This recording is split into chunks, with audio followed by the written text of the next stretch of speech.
7. This painting is not meant to be seen like this straight in front of us, but in a diagonal like this. So from this point of view, if you move it this way, you will see that the angel is no longer falling forward. The hand of Virgin Mary goes back into the proportion. And looking at number 7, you see the focus, where we said is the focus of perspective. That's where God is. Why God is in that specific spot?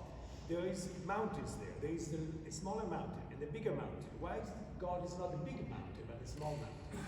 There we go with another contribution. We are guided into that by Dante Alighieri. How many of you are familiar with Dante Alighieri, the Inferno, Purgatory, Paradise? Anyone knows those writings? Yes?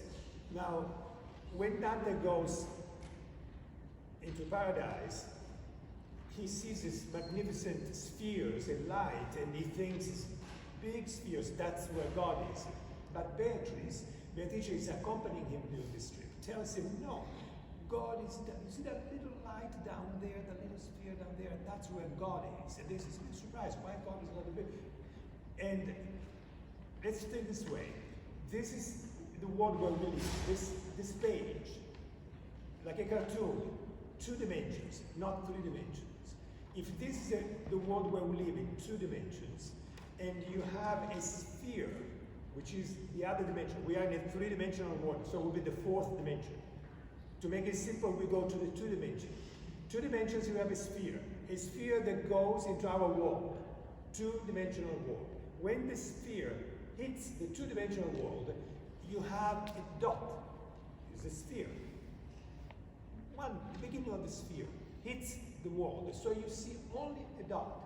Then the sphere goes through the 2-dimensional world, so you have a larger circle, climax of the circle, and again the sphere goes through, again a dot at the end.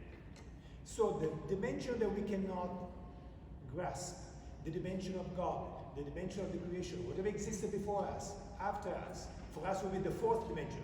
Now physics find actually the 5th dimension, 6th dimension. For me it's hard to imagine that. Now what Leonardo did, what Dante did, what the people did in the old days was thinking this way. 2-dimension, 3rd dimension. Our next performer is Michael Barimo. He's going to be doing Molino Siciliana I Vespri Siciliani, Verdi, accompanied by Tamara Luce.